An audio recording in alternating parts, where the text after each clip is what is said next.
اپنے مسائل کو حل کرنے کے لیے سبسکرائب کریں آپ کے مسائل کا حل۔ خواتین نماز میں قیام اور سجدہ کیسے کریں؟ بنت خالد محمود سیال کوٹ سے۔ خواتین تکبیر تحریمہ میں کتنا ہاتھ اٹھائیں، ہاتھ کس طرح سے باندھیں، سجدے میں پاؤں کس طرف نکالیں اور سلام کس طرح پھیریں؟ بنت خالد محمود سیال کوٹ سے پوچھتی ہیں۔ دیکھیے، خواتین تکبیر تحریمہ میں ہاتھ کس طرح اٹھائیں۔ خواتین کی جو نماز ہے وہ مردوں سے ظاہری کیفیت کے لحاظ سے مختلف ہے، اس پہ پوری امت کا اجماع ہے۔ اس پر میں دلائل سے کئی بار ریکارڈنگ بھی کروا چکا ہوں۔ یہ اب شروع کیا ہے، فتاویٰ بعض علماء نے دیے ہیں کہ خواتین ایسے ہی نماز پڑھیں گی جیسے مرد نماز پڑھتے ہیں، اور دلیل یہ دیتے ہیں کہ رسول اللہ صلی اللہ علیہ وسلم نے فرمایا صلوا کما رأیتمونی اصلی، ایسے نماز پڑھو جیسے میں پڑھتا ہوں۔ تو ہم یہ کہتے ہیں یہ صرف نماز کے بارے میں نہیں ہے، حدیث میں بھی آتا ہے خذوا عنی مناسککم، حج ایسے کرو جیسے میں کرتا ہوں۔ لیکن اس کے باوجود پوری امت کا اجماع ہے کہ خواتین حج میں رمل نہیں کریں گی، جو سینہ اکڑ کے طواف کیا جاتا ہے۔ حالانکہ کسی حدیث میں نہیں ہے کہ خواتین رمل کریں یا نہ کریں، کہیں بھی نہیں ہے، لیکن اس کے باوجود چونکہ اس کا تعلق پردے سے ہے، عورت کی حیا سے ہے، تو پوری امت کا اجماع ہے کہ خواتین رمل نہیں کریں گی۔ صفا اور مروہ کی سعی، نبی صلی اللہ علیہ وسلم نے تو صفا اور مروہ کی سعی دوڑ کر کی ہے، کہیں بھی نہیں ہے حدیث میں کہ آپ صلی اللہ علیہ وسلم نے عورت کو دوڑنے سے منع کیا ہو۔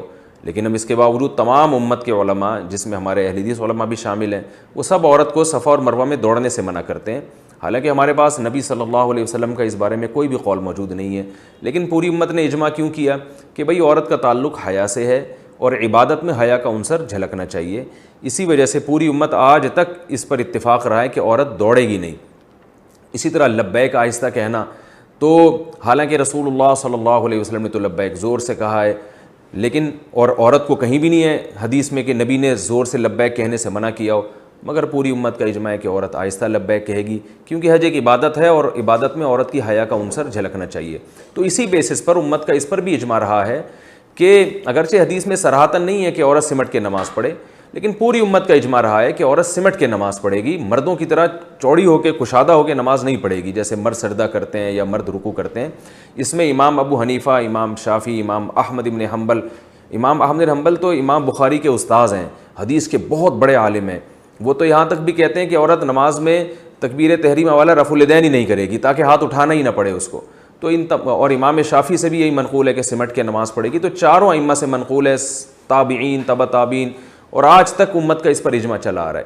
تو اب اگر کوئی اس میں حدیث کا مطالبہ ہم سے کرتا ہے کہ حدیث میں دکھاؤ کہ کہاں لکھا ہے کہ عورت سمٹ کے نماز پڑھے گی، تو اس سے فوراً آپ مطالبہ کریں کہ حدیث میں یہ کہاں لکھا ہے کہ عورت آہستہ لبیک کہے گی، عورت صفا اور مروہ کی سعی جو ہے وہ دوڑے گی نہیں اس میں بلکہ چل کے کرے گی، اور عورت رمل نہیں کرے گی، سینہ کڑا کے پہلے 3 چکر نہیں لگائے گی طواف کے۔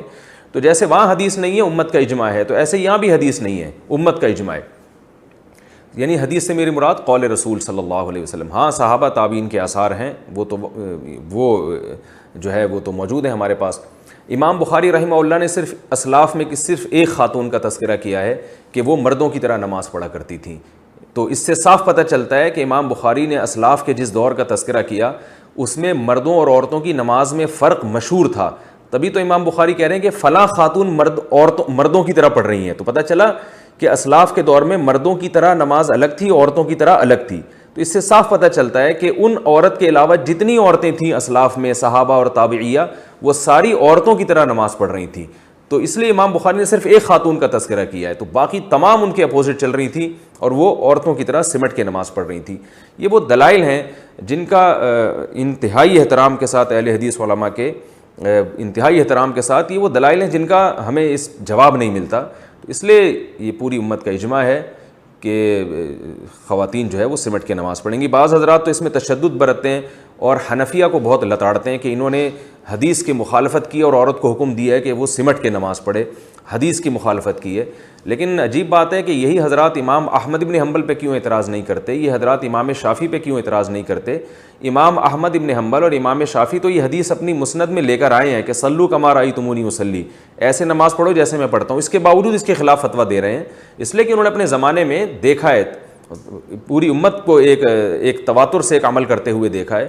اور رسول اللہ صلی اللہ علیہ وسلم کی صحیح حدیث ہے لا تجتمع امتی علی ضلالہ، میری امت گمراہی پہ جمع نہیں ہوگی۔ یہاں تک کہ جو اہل حدیث حضرات ہندوستان میں 150 سال پرانے جو فتاویٰ ہمیں ملتے ہیں اس میں اہل حدیث کی کتابوں میں بھی یہی لکھا ہوا ہے کہ عورتیں سمٹ کے نماز پڑھیں گی. تو یہ اس دور میں ایک میں سمجھتا ہوں کہ ایک نیا فتویٰ ہے جو چل پڑا. غلطی ہر انسان سے ہوتی ہے لیکن ہمیں امت کے جو اجماعی مسائل ہیں ان میں انحراف نہیں کرنا چاہیے. اور خود حدیث سے بھی ثابت ہے کہ پردے کے معاملے میں عورت کا حکم مرد سے مختلف ہے. جیسے کہ رسول اللہ صلی اللہ علیہ وسلم نے ارشاد فرمایا عورت کی گھر کی نماز مسجد کی نماز سے بہتر ہے. کیوں؟ گھر میں پردہ زیادہ ہے. نبی صلی اللہ علیہ وسلم نے یہ بھی ارشاد فرمایا کہ عورت کے اندر گھر کے کمرے کی نماز صحن کی نماز سے بہتر ہے. حالانکہ وہاں کوئی دیکھنے والا نہیں ہے, کوئی نامحرم تھوڑی ہے, عورت کا اپنا گھر ہے. میں اس لیے کہہ رہا ہوں کہ بعض علماء یہ کہتے ہیں کہ بھائی اگر اکیلے میں عورت نماز پڑھ رہی ہے تو پھر بھی اس کو سمٹ کے نماز پڑھنے کا حکم کیوں دیا جاتا ہے, حالانکہ وہاں تو دیکھنے والا کوئی نہیں ہے. تو ہم یہی بات کہتے ہیں کہ عورت کے گھر میں کوئی نامحرم نہیں ہے, پھر بھی حدیث میں آتا ہے کہ صحن سے کمرے میں نماز پڑھنا اس کے لیے زیادہ بہتر ہے.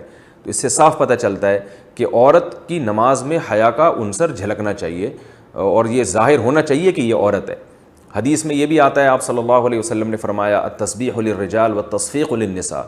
امام سے اگر نماز میں غلطی ہو جائے تو مرد اللہ اکبر یا مرد سبحان اللہ کہہ کے غلطی پہ تنبیہ کرے گا, لیکن عورت کو آواز نکالنے کی اجازت نہیں ہے. حالانکہ نارملی عورت کی آواز کا پردہ نہیں ہے, وہ ضرورت کے وقت بول سکتی ہے, لیکن نماز میں اس کو بولنے پر بھی پابندی لگا دی کہ وہ دائیں ہاتھ بائیں ہاتھ کی ہتھیلی پر رکھ کر ایسے تالی مارے گی جس سے امام کو پتہ چلے گا کہ وہ غلطی کر رہا ہے. تو پتہ چلا نماز کے باہر کے احکام الگ ہیں, نماز کے اندر کے احکام الگ ہیں. اسی طرح اور بھی ہمیں اس بارے میں روایات ملتی ہیں. حضرت عائشہ رضی اللہ تعالی عنہا نے جب عورتوں کی امامت کی تو بالکل صف کے بیچ میں کھڑے ہو کر نماز پڑھائی ہے. حالانکہ امام تو آگے کھڑا ہوتا ہے, عورت کی امام جو ہے نا وہ تو آگے کھڑا ہوتا ہے, لیکن حضرت عائشہ بیچ میں کھڑی ہوئی ہیں تاکہ امام جو ہے وہ ظاہر نہ ہو. تو یہاں دیکھیں کس قدر حیا کا خیال رکھا ہے کہ نماز میں عورت کا عورت پن جھلکنا چاہیے.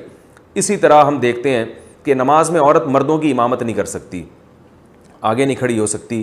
بیٹا ماں کو نماز پڑھا سکتا ہے, ماں بیٹے کو نماز نہیں پڑھا سکتی. حالانکہ ماں کا درجہ تو بیٹے سے زیادہ ہے, اس کے باوجود ماں جو ہے وہ نماز میں پیچھے کھڑی ہوگی, بیٹا آگے کھڑے ہوگا. تو اس میں اللہ تعالیٰ نے جو ہے نا ایک نماز میں مرد اور عورت میں ایک بڑا فرق رکھا ہے کہ ان کا فرق, یہ فرق نماز کے اندر جھلکنا چاہیے. تو یہ وہ تمام احادیث ہیں اور روایات ہیں جن سے فقہاء نے, تمام فقہاء نے استدلال کیا ہے کہ بھئی اس سے صاف پتہ چلتا ہے کہ عورت اور مرد کی نماز کی جو ظاہری کیفیت ہے اس میں بہت زیادہ فرق ہے. وہ فرق جھلکنا چاہیے نماز کے اندر, اور یہ تواتر سے اجماعی مسئلہ چلا آ رہا ہے. تو اب لوگ حدیث کا مطالبہ کرتے ہیں, تو جو مطالبہ کریں آپ ان سے مطالبہ کر لیں کہ صفا اور مروہ میں جو ہے عورت دوڑے گی نہیں, حدیث دکھاؤ کہاں ہے. تو امت کے اجماعی مسائل اس طرح سے توڑ موڑ کر حدیث کا لیول لگا کے اگر ہم نے تبدیل کرنا شروع کر دیے تو ہمارے تو دین کا بیڑا غرق ہو جائے گا بالکل. تو اس لیے انہی فقہا پر اعتماد کرنا چاہیے جو ہم سے پہلے محقق گزر چکے ہیں. عبداللہ بن مسعود رضی اللہ تعالیٰ عنہ کی روایت ہے, فرمایا من کان منکم مستنن فلیستن بمن قد مات فإن الحی لا یؤمن علیہ الفتنہ. عبداللہ بن مسعود رضی اللہ تعالیٰ عنہ فرماتے ہیں کہ جو تم میں اقتدا کرنا چاہتا ہے تو آج کے دور کے جو یوٹیوبرز ہیں اور آج کے دور کے جو محققین ہیں ان کی اتباع نہ کرے, بلکہ جو دنیا سے جا چکے ہیں ان کو فالو کریں, کیونکہ حی پر فتنے کا اندیشہ زیادہ ہے. جو زندہ لوگ ہیں ان کے بارے میں ڈر ہے کہ یہ دنیا پرستی میں یا اپنی دکان چمکانے کے لیے لیبل یہ لگا رہے ہیں کہ ہم دوسروں کی دکانیں بند کر رہے ہیں, مگر ان کا مقصد ایسا نہ ہو کہ اپنی دکان چلانا چاہ رہے ہوں. تو اس کا بھی یہ زندہ لوگوں پہ یہ اندیشہ زیادہ ہے. پرانے لوگوں کی جو تحقیقات ہیں وہ تحقیقات للہیت کی بیس پر ہوتی تھیں, آج نفس پرستی کا دور ہے. تو اس لیے میں پھر بھی ان اہل حدیث علماء پر ہرگز طنز نہیں کر رہا کہ جو اور کہتے ہیں کہ عورتیں جو ہیں مردوں کی طرح نماز پڑھیں گی. میں ان کی نیت پہ شبہ نہیں کر رہا, لیکن میں یہ کہہ رہا ہوں کہ بعض لوگ ایسے بھی ہو سکتے ہیں کہ جن کا مقصد اپنی دکان چلانا ہو اور وہ قرآن و سنت کا لیبل لگا رہے ہوں. باقی سب ایسے نہیں ہوتے. بعض لوگ کی تحقیق ہی ہوتی ہے, وہ سمجھتے ہیں کہ قرآن و سنت کی روشنی میں یہی برحق ہے. تو ہم یہ سمجھتے ہیں کہ جن کی یہ تحقیق ہے اور وہ اللہ کے خوف سے اور اللہ اس کے سامنے جواب دہی یعنی ان کے سامنے ہے, اس کے باوجود انہوں نے یہ فتویٰ دیا, تو پھر ہم سمجھتے ہیں ان سے یہ اجتہادی غلطی ہوئی ہے, اور اجتہادی غلطی پر بھی اللہ تعالیٰ نے اجر رکھا ہے. لیکن ہم عوام کو یہی کہتے ہیں کہ جو مجتہدین پہلے گزر چکے ہیں, ابو حنیفہ, مالک, شافعی اور احمد بن حنبل, جن کو پوری امت محقق مانتی ہے, ان کی ریسرچ کو آپ فالو کریں, یہ آپ کے لیے زیادہ بہتر ہے. ہاں, تو اب جو بات یہ کہ اصل تو یہ کہ عورت سمٹ کے نماز پڑھے گی. اب سمٹنے کی کیفیات کیا ہوں گی، ان میں فقہا کا اختلاف ہے. یہ میں اس لیے کہہ رہا ہوں کہ بعض لوگ کہتے ہیں کہ یہ کون سی حدیث میں لکھا ہے کہ عورت سینے پہ ہاتھ باندھے گی، یہ کون سی حدیث میں آتا ہے کہ عورت سجدے میں دائیں طرف پاؤں نکال کے بیٹھے گی، یہ کون سی حدیث میں آتا ہے کہ تشہد میں عورت دائیں طرف پاؤں نکالے گی یا بائیں طرف پاؤں نکالے گی، یہ کون سی حدیث میں آتا ہے کہ عورت رفع الیدین میں کندھوں تک ہاتھ اٹھائے گی اور مرد جو ہے نا وہ کانوں تک ہاتھ اٹھائیں گے. تو بھائی اب ہر چیز پہ الگ سے حدیث کا مطالبہ کرنا یہ غلط ہے. اس لیے کہ جب سمٹنا ثابت ہو گیا امت سے اور اجماع کا حجت ہونا وہ حدیث ہی سے ثابت ہے کہ نبی صلی اللہ علیہ وسلم فرما چکے کہ میری امت گمراہی پہ جمع نہیں ہو سکتی، تو اب وہ ہے ان کا تذکرہ نہیں ملتا، لہذا اس میں رائے ہے، تو آپ جس فقی کی رائے کو فالو کریں وہ آپ کے لیے بہتر ہے. تو امام کے جو ہے اس کے مطابق جو ہے، کیونکہ کندھوں تک ہاتھ اٹھانے میں جو ہے وہ یعنی اس میں عورت زیادہ کھل جاتی ہے، تو اس لیے انہوں نے کہا کہ کانوں تک ہاتھ اٹھانے میں، تو اس لیے انہوں نے کہا کہ صرف کندھوں تک ہاتھ اٹھائے جائیں. اور جب وہ تحیات میں بیٹھیں گی تو اپنے دونوں پاؤں دائیں طرف نکال کے اس طرح سے زمین پہ بیٹھیں، اور سجدہ جب وہ کریں گی تو دونوں پاؤں جو ہے دونوں بازو بچھا لیے جائیں اور پاؤں کو دائیں طرف نکالا جائے، پورے جسم کو زمین پہ بچھا لیا جائے. اس سے یہ بھی پتہ چلتا ہے کہ وہ جو حدیث میں آتا ہے کہ تم میں سے کوئی جو ہے وہ کتے کی طرح سجدہ نہ کرے، تو اس سے مراد مرد ہیں، اس میں خطاب رسول اللہ صلی اللہ علیہ وسلم کا مردوں کو ہے، اس لیے کہ مرد کا اس طرح سے اٹھ کے زمین پہ سمٹ کے سجدہ کرنا یہ سستی اور کاہلی کی علامت ہے، اس لیے آپ صلی اللہ علیہ وسلم نے اس کو پسند نہیں کیا. لیکن عورت کا اس طرح سے سمٹ کے سجدہ کرنا یہ سستی کی نہیں بلکہ اس کی حیا کی علامت ہے. عورت کا اپنے سرین جو ہے وہ کولے جو ہے وہ سجدے میں اٹھانا اوپر کی طرف، یہ حیا کے بہرحال خلاف ہے. بعض حضرات نے یہ کہا ہے کہ عبداللہ بن عمر رضی اللہ تعالی عنہ نے سے روایت ہے کہ عورتیں آہستہ لبیک کہیں گی، لہذا ہم اس روایت کی وجہ سے عورتوں کو آہستہ لبیک کہنے کا کہتے ہیں، اور عبداللہ بن عمر سے ایسی کوئی روایت نہیں ہے کہ وہ عورت سمٹ کے سجدہ کرے گی.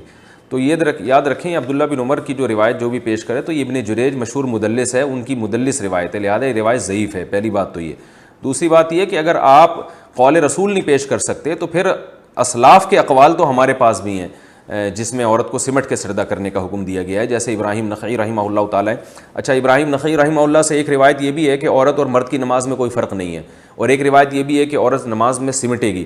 تو بعض لوگ ان کی دوسری روایت پیش کرتے ہیں کہ ابراہیم نخعی جیسے جلیل القدر تابعی جن کا امام بخاری بھی بڑا تذکرہ کرتے ہیں، تو وہ یہ کہہ رہے ہیں عورت کی مرد کی نماز میں کوئی فرق نہیں ہے. تو یاد رکھیں یہ جو روایت ہے ان سے دونوں روایتیں، ایک روایت میں آتا ہے کہ وہ ابراہیم نخعی کہتے ہیں کہ عورت اور مرد کی نماز میں فرق نہیں ہے، ایک میں آتا ہے کہ فرق ہے. تو صاف پتہ چلتا ہے کہ اس روایت کا مطلب کچھ اور ہے، اس کا مطلب کچھ اور ہے. تو عورت اور مرد کی نماز میں فرق نہیں ہے رکعتوں کے لحاظ سے، قرات کے لحاظ سے، تسبیحات کے لحاظ سے. جو مرد نے پڑھنا ہے وہی عورت نے پڑھنا ہے، جتنی رکعتیں اس نے پڑھنی ہے اتنی اس نے پڑھنی ہے، اس لحاظ سے کوئی فرق نہیں ہے.